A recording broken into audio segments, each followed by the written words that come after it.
Hello, hello, hello.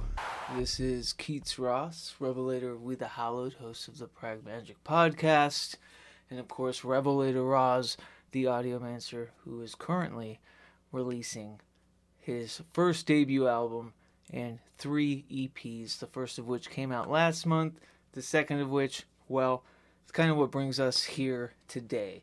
If you can tell, I'm in the dimming room, but it is in shambles. If you look around, it's in the process of being completely moved. Tonight is the eve and the very last night we will be Seattleites. And I wanted to take this time amidst all the chaos of relocation and the many pitfalls and wonders that come with uprooting your life to set up this episode and just kind of discuss what you're about to hear.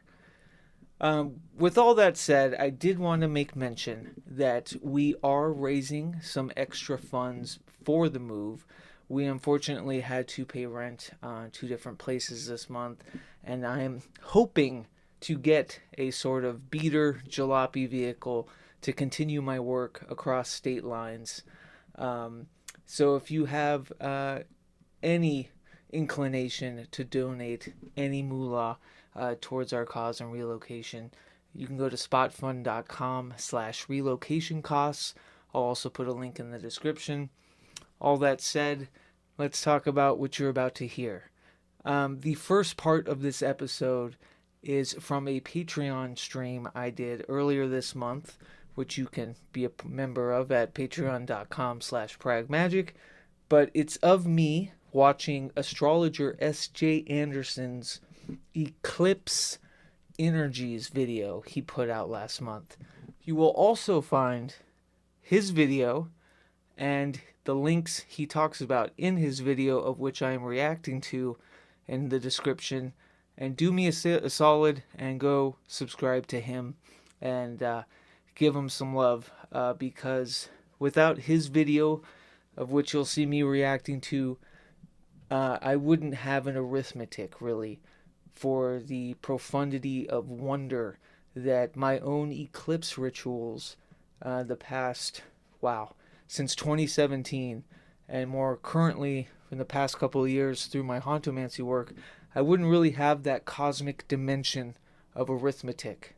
So the first half of this episode discusses, or really shares, my live reaction to kind of understanding the shades and the confluence of the result periods of the current eclipse cycles.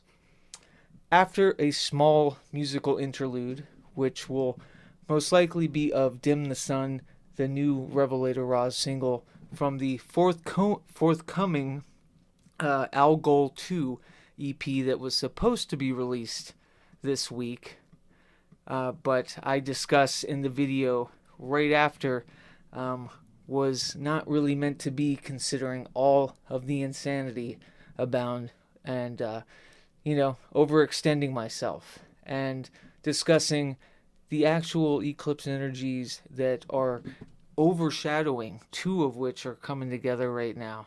And so everything's extremely heightened and insane, and I just wanted to take this time to set up this quick dispatch from the remnants, the ruins of the Seattle dimming room.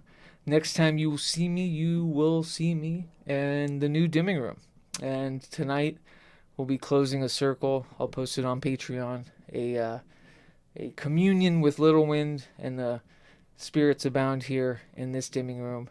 Give them the new address and haunt on to the next aeon. This episode concerns eclipses, and it concerns the personal results and proclamations of this eclipse arithmetic that I discovered through S.J. Anderson.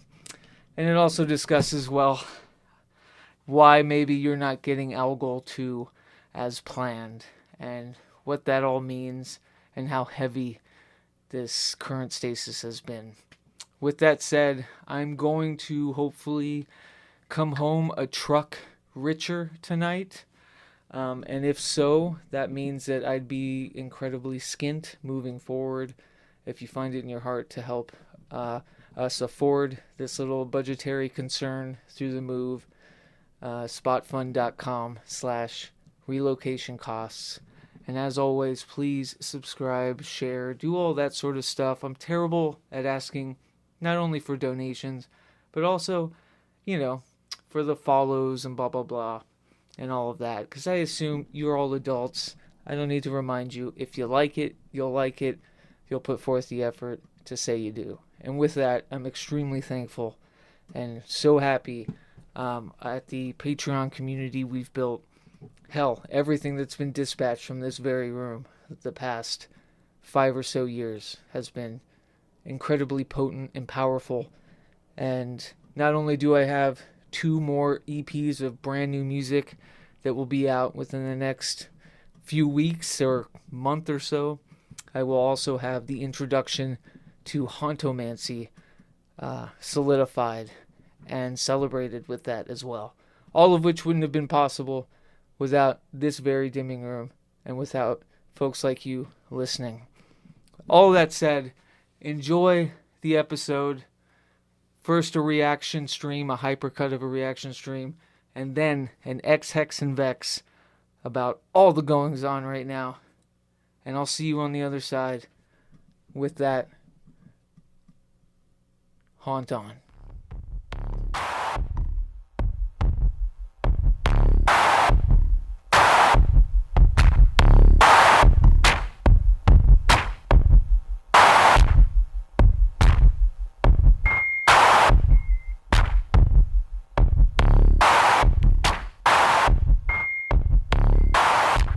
I'd rather be Shanghai than Shang-Load. You know what I mean? So there's an astrologer named S.J. Anderson, and I know Frater Perseus is a follower of S.J. Anderson. Some of you watching might be as well, but he just put out this very synchronistic video about Eclipse magic and like Eclipse arithmetic, and through Hauntomancy, lots of the workings and lots of the things that we did 2 years ago during the Great American Eclipse Saga around this time, were under the Great American Eclipses, and a lot of those magical workings happened under.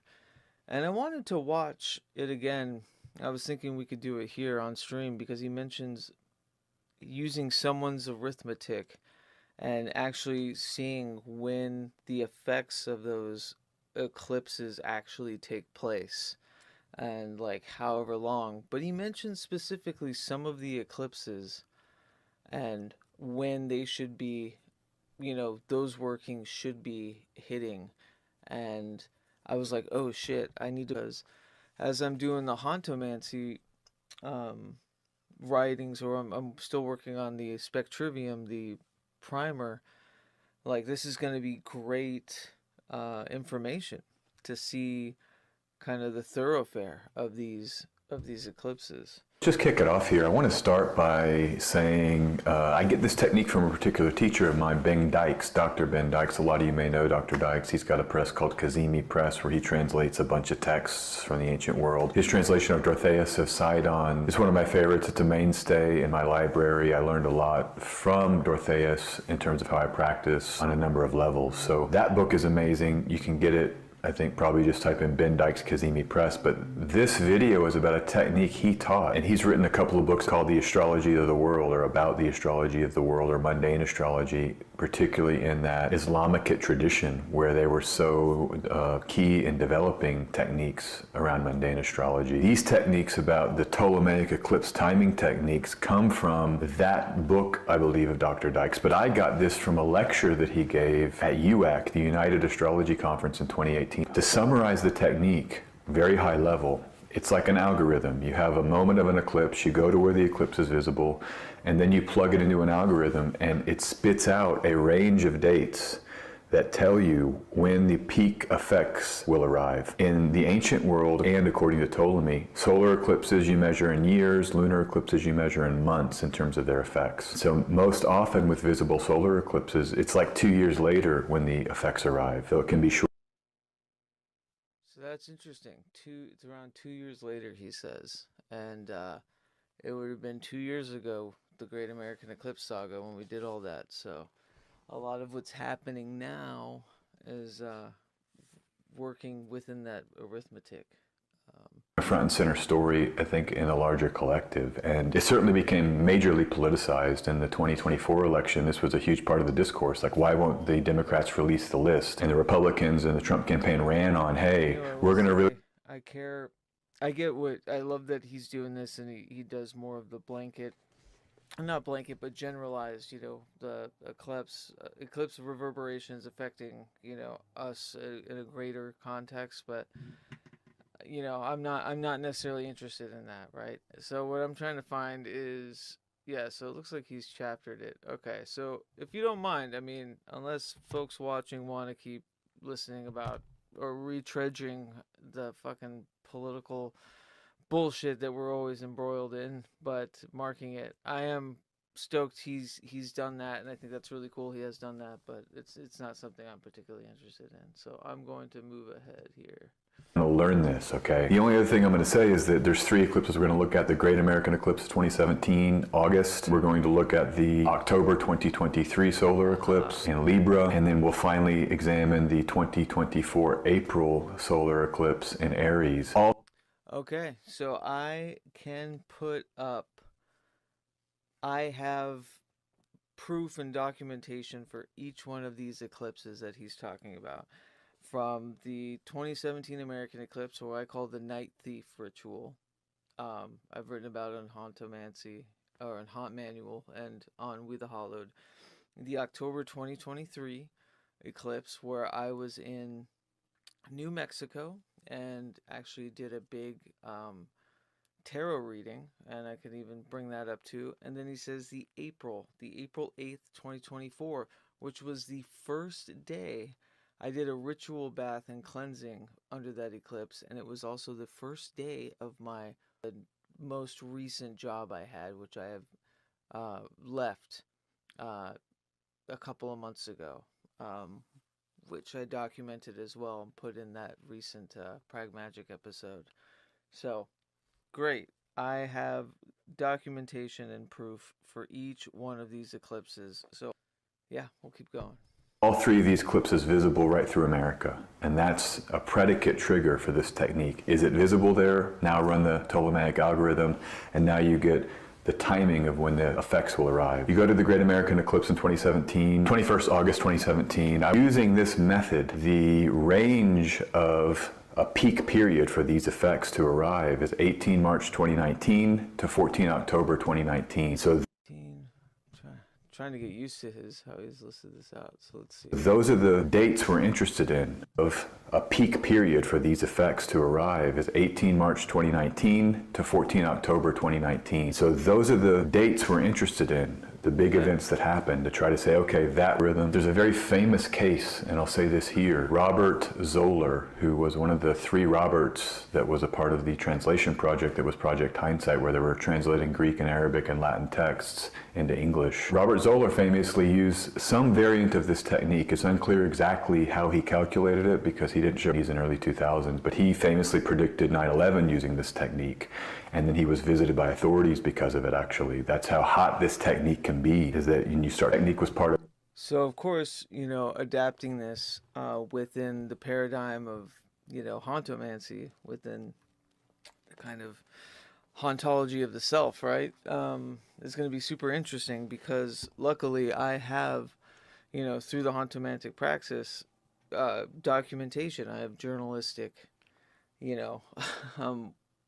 totems and totemic devices I can go back to and see where this arithmetic lands. So one exciting thing is after we go through these eclipses and he reveals, each of the bracketed dates of where these eclipses really kind of took hold, 2 years later or so from when these eclipses took place, It's going to be really fascinating to see the generation. And then, it adds a sort of like, not provability maybe, but it adds a bit more weight to the heaviness of the Hauntomancy workings, whether, just a different scope and a more cosmic kind of sheen with why, I performed these things or did all these major things under eclipses is almost a sort of like path working to a 2-year plan if I knew or intentionally knew, that arithmetic. And going forward now I will,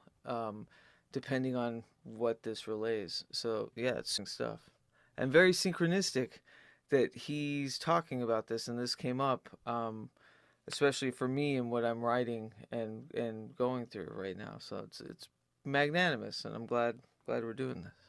Of that accurately. So here we go, Great American Eclipse. So what happened in 18 March 2019 to 14 October 2019? And I'm going to say this here too. When you think about solar eclipses, one of the classic delineations is the king is blocked. The king falls. The sun is the king symbolically, and when it's eclipsed, it means there's a blocking of the king. And so often with these eclipses, you might think about things collapsing or things really changing in a way where there's destabilization, that the leadership or hierarchies break down or crumble as a result of the eclipse effects. Like, I will say, just from my memory alone in these dates, March 18th, 2019 would be 1 month after I lost my house.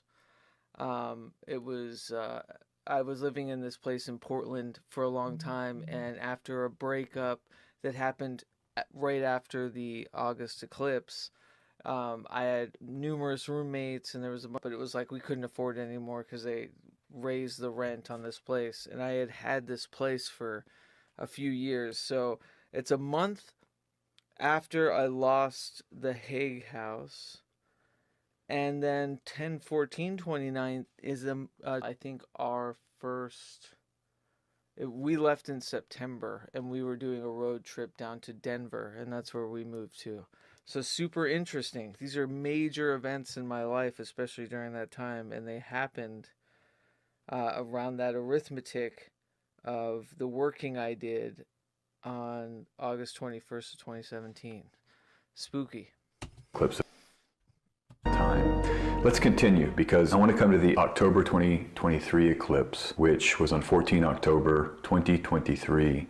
And when you run this algorithm, you get this as the peak zone, 3 May 2025 to 20 November 2025. So we are living, and we have been living since May this year, in the peak of these eclipse effects. And just on my month 5 to 20 November 2025. So we are living, and we have been living since May this year, in the So he's saying that the October 14th, 2023 eclipse, its bracket is May 3rd, 2025 to November 20th, 2025. So we are currently within this bracket. And that 14 eclipse, holy shit, this is going to be a big one, because that is the one I did under the totality, or the almost, it was like almost 98% totality in New Mexico, in the New Mexican desert. And I did a dissolver echo resonar pool, and I can bring up that card pool deck. I was literally just looking at this yesterday. So I'm feeling the reverberations currently of what that deck, portended. So that's really fucking amazing and exciting, because I knew that. I knew instinctually as I was writing this recent Haunt Manual piece. I was like talking about, all of the big major kind of significance of moving back to Portland for the third time in my life, and what that means, and how everything's different, but there's still some unfinished business, and just really diving into the weeds. But I knew I was going to want to pull it back into the eclipse workings, the Hauntomancy eclipse workings. And specifically, I had saved the picture on this new laptop of that tarot pool because I wanted to reference it in the piece. I didn't quite know why I would yet, or if it would just be kind of a visual reference. But here we are. That was a insane synchronous kind of tether that I would be living the experiences of that ritual working under that October 14th, 2023 eclipse, and be living that now moving back to Portland. And I remember significantly what it had portended and what it had talked about and what it had, resonated with. And here we are living through it until the 20th. And May 3rd, that's interesting. I'll have to go back because I think it was June when I decided to leave the job that I had gotten. And that first day's job will be the next eclipse he's talking about. So let's move on to that. Forgive me for skipping around. Please go subscribe to him.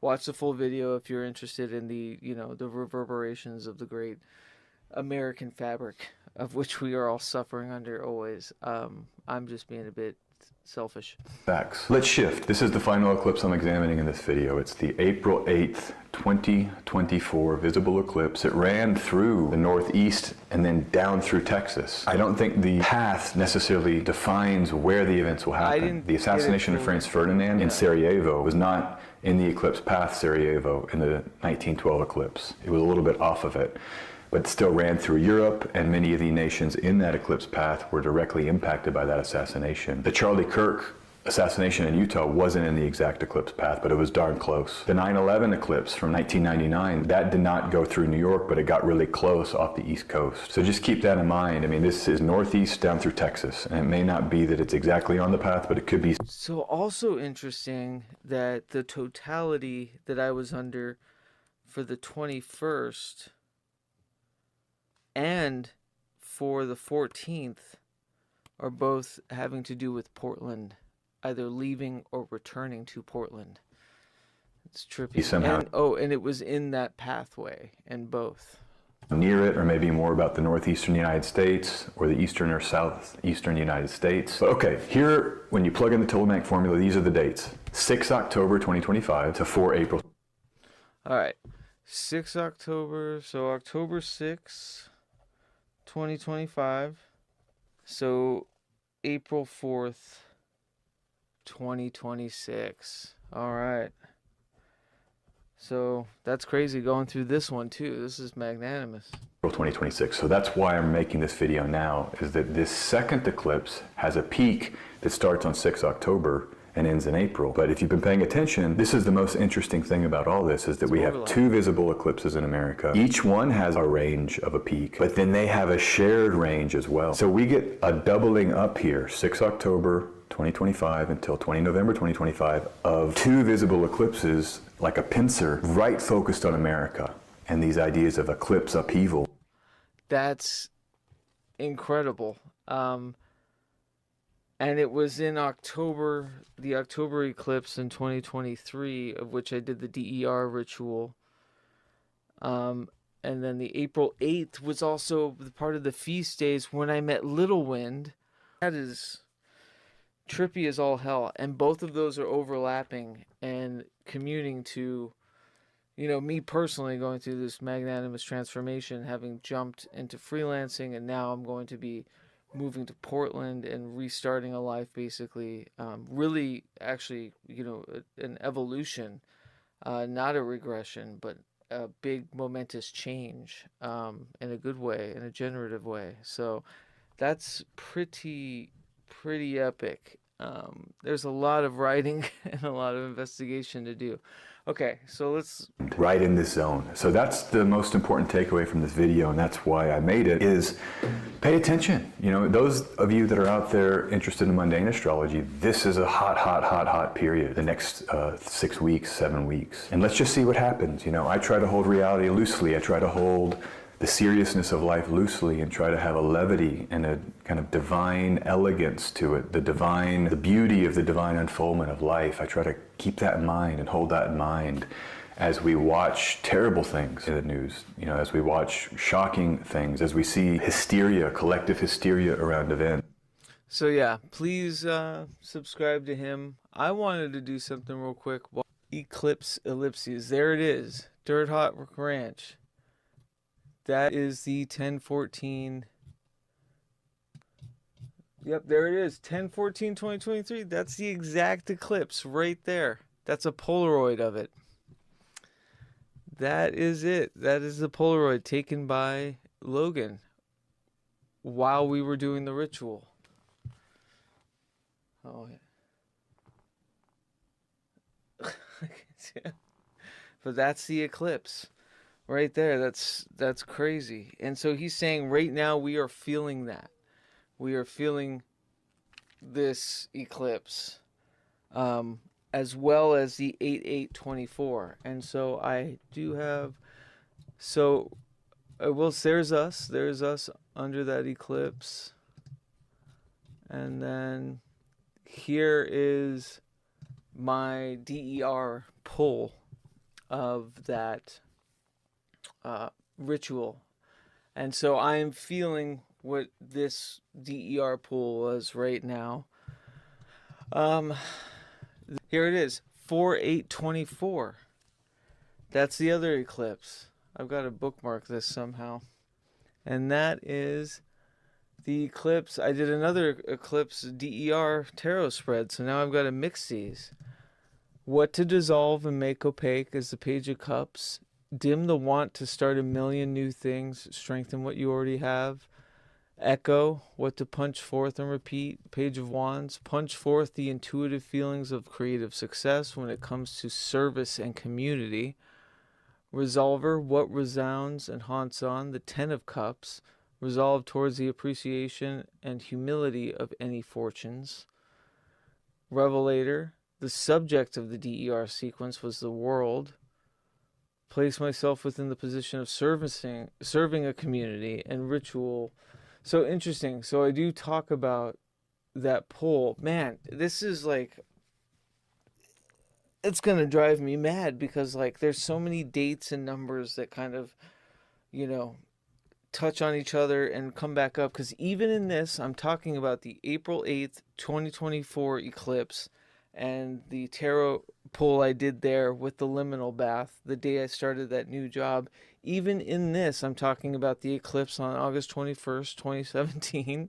And I'm talking about the October 14th, 2023 eclipse and how they all kind of work in with each other. And now here I am, October 17th, 2025, discussing on how all three of these eclipses are coming together as I'm working on the Spectrivium, the primer to Haunt Manual, of which a lot of its workings and practices happened on those eclipses. So it's pretty remarkable, pretty exciting stuff. Obviously, I'm just breaking open the head when it comes to this. There's so much to study and write down and to collate into a serviceable kind of timeline and document, which my idiot mind is going to have a wonderful time doing. Let's see. Sunday, April 7th, I held the second monthly Divergent Magic Grimoire Right Share. That's right. Back then. I miss those. We should bring those back once I'm, stable again. Let's see. It was a brilliant brain meld and a liminal rite to prepare for April 8th Symphony of Celestial and Mundane Magicks, a final eclipse working of the Great American Eclipse Saga, 2017 through 2024. The following report was largely drafted, blah, blah, blah. Yeah. Ghost Baby Chiron and Moon Dirt Lassos. Ghost Baby Chiron. That's a good MC name. This is Ghost Baby Chiron. Alright. But yeah. Wow. Yeah, things are crazy. Things are interesting. Things are beautiful. I'm lonely and sad without my puppy and my lady. But we make do with what we got. Soon we shall be reunited, and I will keep everybody abreast of the situation. I am going to go digest this in a linear fashion and try to wrap my head around what amazing ellipses this is. like I'm stuttering because my brain is even like I've been writing about the ellipses and how there's 3 points that, when you take the three endings or the three beginnings of something and you turn them into the 3 points of the tetherless triangle that is the therefore symbol, and how the three eclipses, and there are the three eclipses, there they are, that is going to encase the spectrivium. The 21st of 2017, how this all started, the 14th, when I was well into Hauntomancy, and 8/8 2024, when it started to transmutate and become something new. Incredible. There's my, three chapters that I can mow down the spectrivium instead of doing all this other back end stuff. So great stuff. Brilliant mind explosion. I've got a lot more to share when I can wrap my head around it, but I need to decompress myself. I don't think my brain was ready to be hot wired like that. I might be in Discord later, working on all of this if I still have the energy. If not today, in the coming week, I'm gonna really try to bring Discord into it and try to hang out there and be visible and whatnot. I have this uncanny ability to act like a wounded animal when I'm not feeling great, and that is I go and shelter myself alone in places and cut myself off, and I'm trying really hard not to do that. So I appreciate you all taking the time. If John aside, it was great to talk with you, buddy, and anyone who's checking this out later, thanks for being here and checking this out. You had no idea. I had no idea. John aside had no idea that this stream would amount to anything, and it has. It has. It has amounted to quite a bit. So I'm appreciative of it. With that said, yeah, I need to go take a shower or something. I have to run around the block or something. It's a big eureka moment for me. I appreciate you all. And yeah, more from me very soon. Haunt on.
I won't stand on too much ceremony.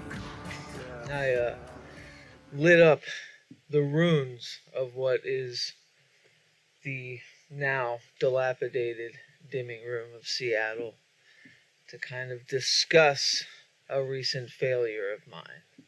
A self-imposed deadline not met, a cosmic one not achieved. And that is this new moon in October of the 21st, and the Piscean reintegration of Neptune in a retrograde form here on the 22nd. What does all of that mean? How does that affect what I'm doing in my life? How is that pragmatic? Hell, how is that magic? I don't quite know.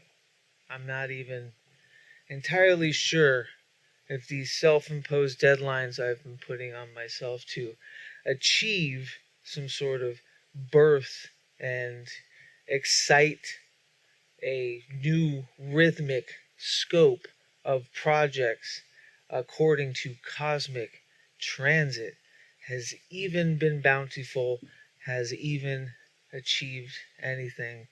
And well, yeah, we'll just have to wait and see.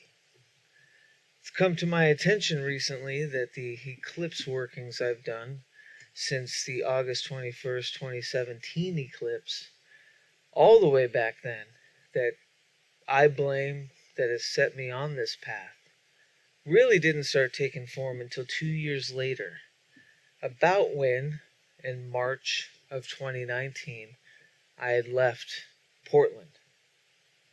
I had left Portland, Oregon, I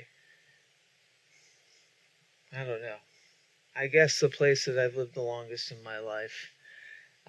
So my de facto home state of Oregon, because I literally have not lived anywhere as long as I have in Oregon.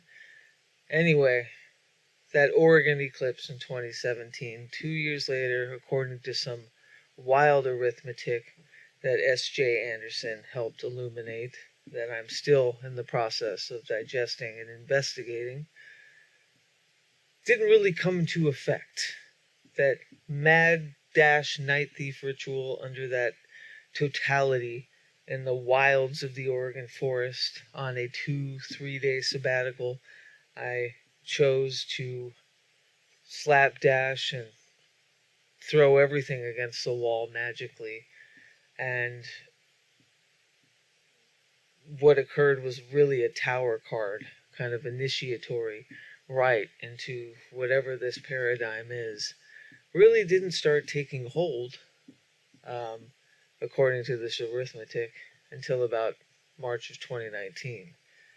And funny enough, it was then that I lost my residence that I had enjoyed back then, and would start the journey away from Portland, Oregon, back in 2019.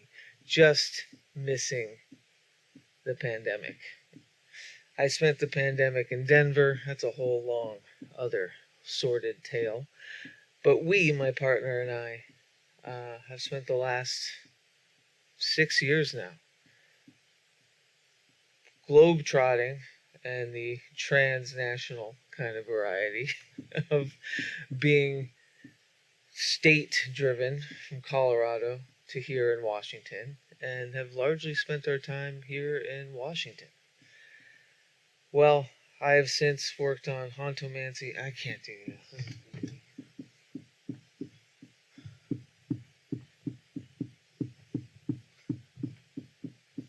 All right. There's a lot of pomp and circumstance.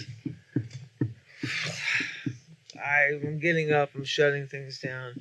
It didn't take much to light this up, and I figured, I might as well maybe try to do an intro for a Pragmagic episode, one of the 8 that I have in the wings, waiting to be released.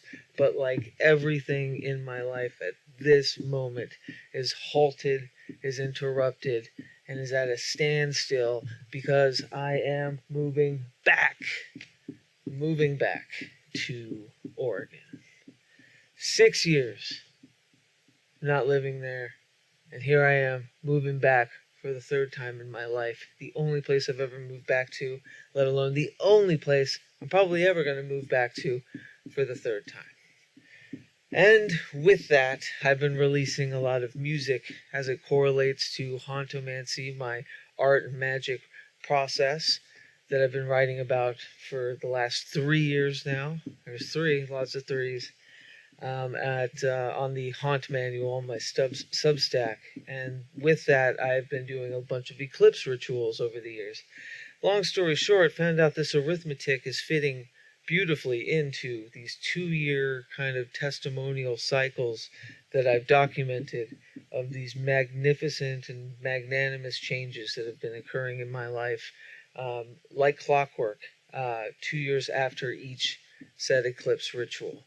But right now, according to this arithmetic from S.J. Anderson, which my patrons and some other folks would be familiar with that I've been talking about as of late, shows that the October 14th, 2023 eclipse and the April 8th, 2024 eclipse, those arithmetic, by some rhyme and meter, I haven't quite figured out yet, is overlapping. And right now, in this time frame, I am betwixt two big magical workings. One I did under the totality in the New Mexican desert, that October 14th one. The other one I did here in a more kind of solemn ritual bath sort of situation in Washington. A year apart, or months apart, I should say. Math's not my strong suit. There's a lot of things not my strong suit. Anyways, they're both coinciding right now. I'm in this eclipse. I'm in the shadowing of the shadow of those eclipses, and they're both coinciding, and I'm moving back to Oregon. And through all of this, I've been releasing music to the recent eclipses. Last month had two. The lunar one, I believe, was first, and that was in Virgo, my rising sign. And I released the Harbinger song of the new Revelator Ross album, Sororo Star. And I released that day. The next eclipse came, but a couple weeks later. It was the solar eclipse, and that was in Pisces, my sun sign. I released the first 3-song EP of my Algol series of EPs that collect into the first full length. So I've been keeping to a cosmic calendar. I've been keeping to a very personal, very highly intentional calendar of execution and release. Why? I don't know. I feel moved to. I feel like it coincides and it bridges and maps and makes this beautiful cartography around Hauntomancy, this practice that I've been developing, and my own artistic pursuits and, magical consortments. I've been keeping to it. It hasn't gained more traction one way or another. It hasn't, there's no, there's no material, rewards or results or whatever by keeping with this moon phase calendar. That said, the full moon, this one, the huge one in October, I released the first single from the second Algol EP, Dim the Sun, fittingly named, with Mary, my partner, providing vocals. These songs have all, one way or another, interpolated through the talismanic, audiomantic rites I've been doing musically. These songs have been gestating and changing and mutating, and they've been coming together now, I feel, for complete expulsion. Finally, I feel good about the music. Honestly, finally, I feel good about music for the first time in my life. I feel like I want people to hear this. I feel proud of it. I don't feel anxious and ready to move on to the next one. I feel excited because I've sat, I've digested, I've mutated these songs, this concept. It's all webbing together. They all build together. Whether Hauntomancy and my music and everything, I've kept to this release schedule. The idea was first to release Algol 2, the Echo EP, last night for the new moon. It was too hard. It was, I overshot. I overestimated myself. Even though these songs are ready and rearing to go, I have left a lot of time and ability open to capture the resonance of now for these EP mixes or versions of the song, in which I will kind of mutate and finalize, not finalize, but give them a different form, even though they'll be very similar for when they're collected into the full length. So I'm, even though most of the songs are recorded or have been recorded or are written, I'm always adding. For Dim the Sun, we recorded Mary's vocals the night of the full moon at its peak. We were recording her vocals, and I put it out, quickly mixed, quickly mastered, and released it that night. For Sororo Star, I stayed up for 2 days straight and finished all the instrumentation, mixing in Mary's flute, my friend Barry Wood's, lap steel guitar, all of my guitars and drums and self-sampled, ornamentation for that. I did all of that 2 days before the release and released it. And then when it came to releasing Algol 1, I gave myself a week prior to button up and add things from the present, from the resonance of the present into these mixes to be birthed out into the world. And I was planning to do the same this month. And I was. I recorded Mary's vocals, released that song on the full moon, and then it became clear to me that I overestimated myself. That I overestimated my time energy capital. That I overestimated what I could shoulder or put on myself.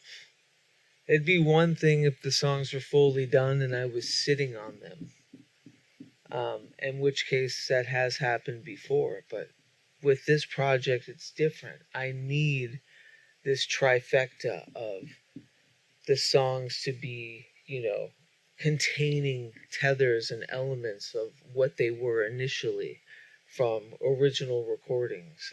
And I need to capture the resonance of now by molding them into something from, this presence.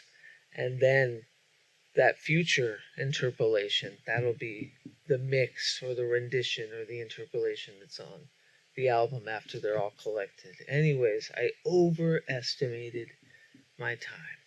And so I scratched the idea of putting out that full EP yesterday. So I was going to do another song. So I was going to capture more Mary. This time doing saxophone on one of the songs that we had written and played live, or do vocals. Long story short, I overestimated our time, our life energy, and was harshly reminded that I am moving this week, this next week. All of this Seattle dimming room, this Seattle stasis, this Seattle-ness is going away as we know it. Granted, I'll still be coming up for work and all of that, which also is another prism.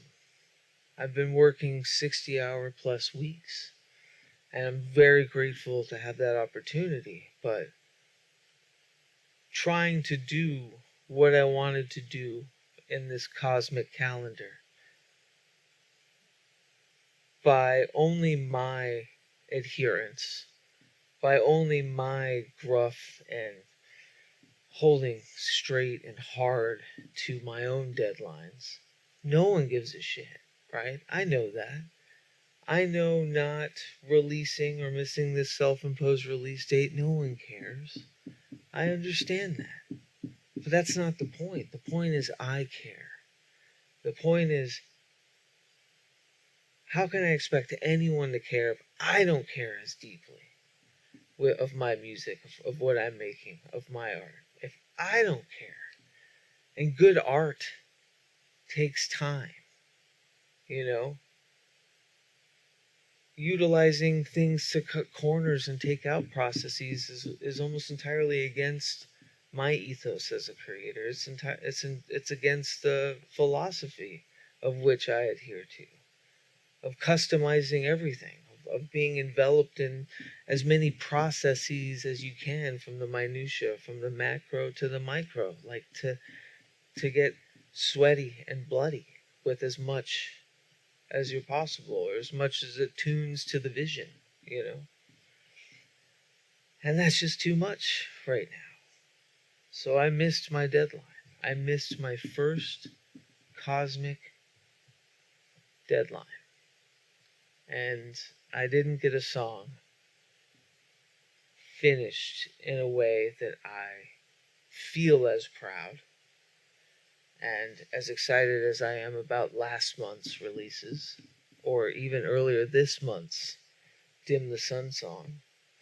You know, I might say, yeah, I recorded Mary, last minute and put the song out, but that was an element of something that I've been working on so hard and deeply entrenched in for months, hell, for years, since I started the practice of Hauntomancy. Really, since back in September, October of 2022. Yeah, 3 years. This is the culmination of all of it. And there's so much to say about the ellipses of it all, about the ellipses of the eclipses, and about how they're cycling back and Ouroborosing itself in this beautiful cartography of the self. I missed the deadline. And I'm beating myself up about it because I'm overestimating myself, where my will, my vision, my want for quality in what I do isn't aligning with the amount of time that I have. And ain't that the fucking truth about fucking life, That said, I still plan to have at least a song out. We're going to be shifting boxes back and forth from Seattle to Oregon. We're going to go tit-tat-tit all next week. And I probably am overestimating my time and myself and my time energy, and even being able to do that. But that's the goal, is to release another track from Algol 2 by Halloween. Then again, Halloween's also my anniversary. It's our anniversary. It's the culmination. Not only is it our last day as Seattle residents, but it's a lot of things. And so I might be putting too much on me to do that. Because meanwhile, I'm working. I'm working through all of this. I'm keeping a Malkuthian freaking boot snugging 9-to-5er. Not really a 9-to-5er, but I've got a day job. I've got things I've got to do outside of all of this. So I'm hoping some more music, some more Revelator Roz music comes out by Halloween. I'm hoping I get the next Haunt Manual chapter that dives deeper into the Eclipse ellipses of it all. Some writing that really talks about that Eclipse arithmetic and about how they're overlapping those last two great eclipses, not the ones last month, but the years ago, how those magics are overlapping right now. And maybe this is my Piscean re-entrance to Neptune in that retrograde sense. Maybe to you astrologers, whatever, this very video talking about this makes perfect sense in that way. I can see that too. I'm figuring it out. But I'm hoping that, hell, even the Hauntomancy Pragmagic episode of our Hauntomancy, so We the Hollowed Hauntomancy we just did, hopefully I can get an audio version of that episode out by Halloween. Hopefully I can, hopefully I can do it all. And hopefully I don't leave anyone high and dry or not making time for. I hope I'm not forgetting the people and the projects and the things that are going congruently that may not be scheduled to work on right now, but I'm always toiling away with day to day, here and there, whether it's We the Hallowed, whether it's the multitudes, Dim Zoom, my project with Freighter Perseus, who I know, we've been itching to get back on track with that. There's just so much, and at this time, I don't have the time, energy. I don't have that capital. And I hope you can forgive me. I hope I can forgive myself. I hope the cosmos can forgive me for not keeping to my schedule. I hope everyone can forgive the fact that I overestimate myself, because for a time here in Seattle, Eric Millar and I, We the Hallowed, were on such a beautiful rhythm for releasing quality art and deeply intentional projects, while also being torn asunder by the day-to-day and shared somatic reality that we're all in. We were on such a good rhythm. He still is. He's still killing it. He's about to put out another book, which is incredible. But for a time there, when things were set, when my sacred space was my antenna and my beacon to the cosmos, and I could come in here and fucking work, it got really addicting to be able to monthly release a cassette tape, do another audiomancy ritual, release zines, work on Pragmagic, the podcast, work on the album, of which, I'm finishing up because it has taken a long time to record and do this all. But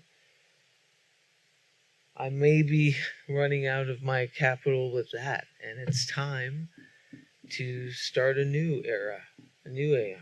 And it just so happens that it's going to coincide beautifully with these eclipses, with this third time moving back to Oregon, and with this new album. Maybe I'll get some sleep with that thought. Or maybe I'll just keep beating myself up because I can never keep up with myself.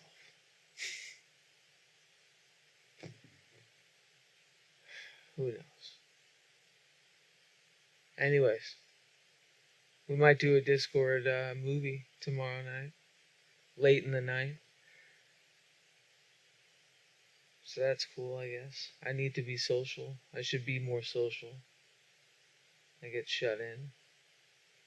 Art, like magic, it takes talismans and instruments. It takes sacrifice and time. And it takes communion. Whether that's with other people, whether that's with the specters of self, or whether that's with the cosmos. Art and magic, interchangeable.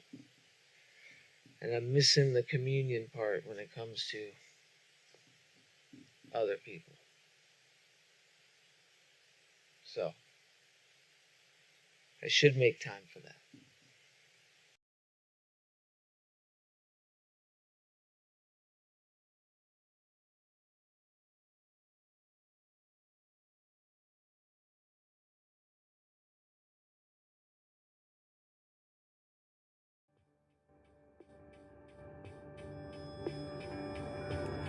My audiomancy session that I was streaming was calling little